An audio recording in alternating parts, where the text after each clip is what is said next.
Welcome to the ISO with myself, your host, Dan Dickau for the Gonzaga Nation Media Network. Today being a Wednesday, it is Mailbag Wednesday. You have questions, you have comments, maybe even a concern. Send it our way to any of our Twitter handles for Gonzaga Nation SI. They are at Gonzaga Nation SI, both for Twitter, for Facebook, as well as Instagram, or search Gonzaga Nation SI on YouTube. You got a question, send it our way. We are in the process of starting a new question of the day with a special gift for the question that is selected. So send those to Gonzaga Nation SI, send them directly to myself, Dickau at scorebooklive.com or at Dan Dickau 21 on Twitter, and I will do my best to include those. Today's just have two quick questions wanted to go over with for our Mailbag Wednesday episode. The first question comes from Tom in Cheney, and he asks,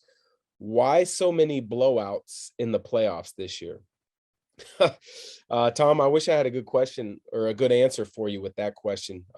That's kind of a great conundrum of this year's playoffs. There's been some unbelievable team performances. There's been some unbelievable individual performances.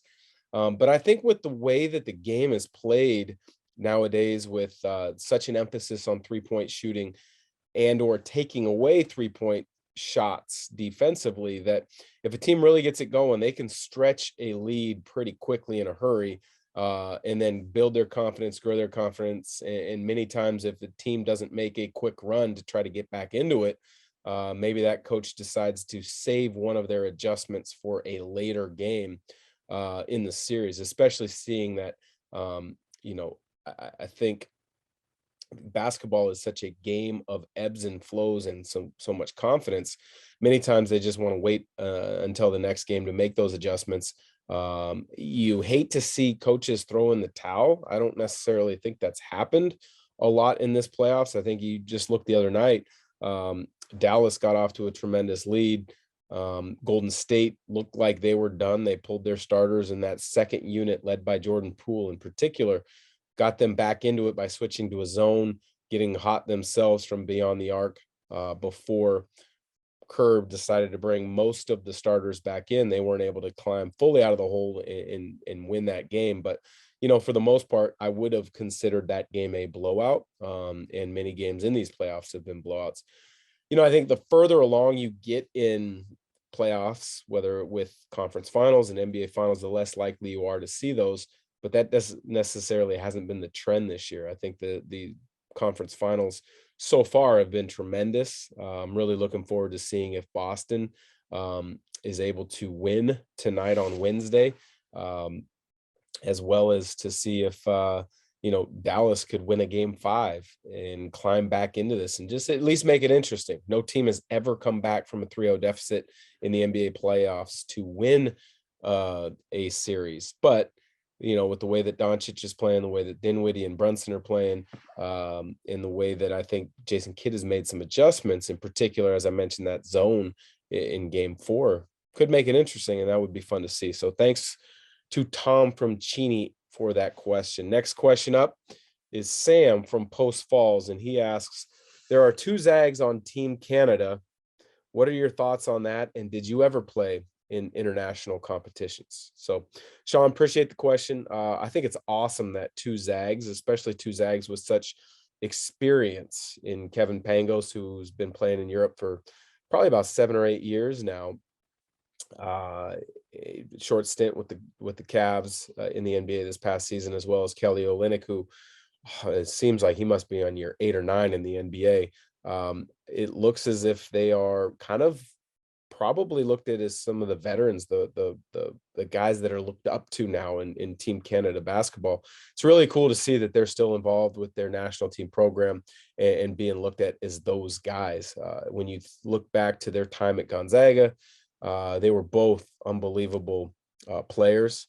Pangos in particular was an incredible leader, kind of slid right into a starting spot. I believe it was the second game of his career that he became the starter, and he never relinquished it. I would go so far as to say he and Nigel Williams-Goss are maybe the two best leaders that I have seen um, in my time of being around the Gonzaga program. I thought he was awesome in that role. I could imagine he has a similar role with Team Canada.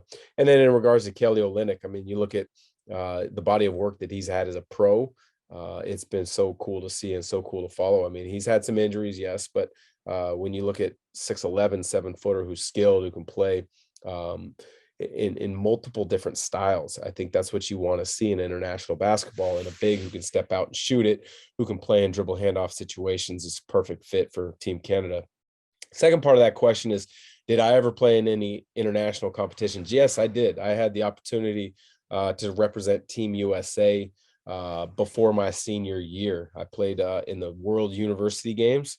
It was comprised of 12 players who were currently in college, where that's how the teams were supposed to be formed. Teams from that were made of players who were current college students representing their teams. And it was an international competition in Beijing, China, where I believe there was 32 countries, 24 or 32 countries were in the tournament. You had pool play, and then it broke out into medal play. It was a great experience. We were in Beijing, China for probably about 2 weeks, maybe a tad bit longer. We actually, unfortunately, we were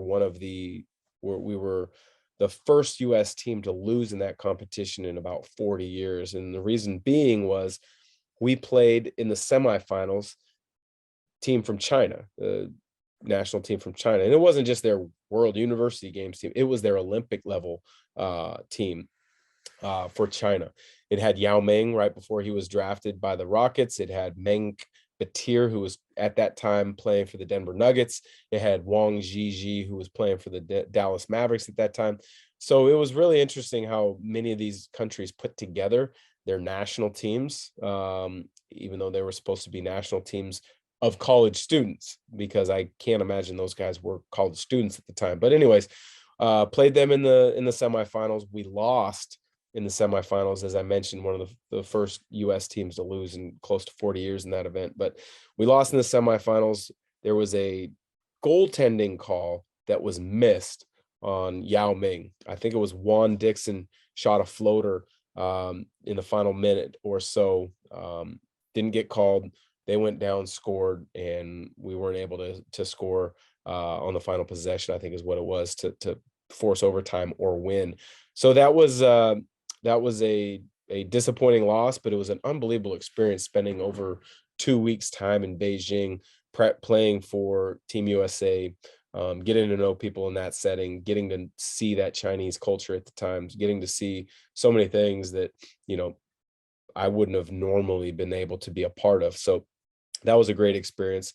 If any player ever has a chance to represent Team USA, depending on where they are in their career, I think it's a tremendous opportunity. You should value it. You should do everything you can to make it work. Now, I know a lot of the NBA guys have monster contracts and responsibilities that they've already committed to, but if it works, I think it's an unbelievable thing to be a part of. So Tom and Sam, I appreciate the questions. We will be back next Wednesday with another episode of Mailbag Wednesday on the ISO on the Gonzaga Nation Media Network. Again, send your questions, comments, and concerns to @Gonzaga Nation SI or @Dan Dickau 21. Take care. Have a great day.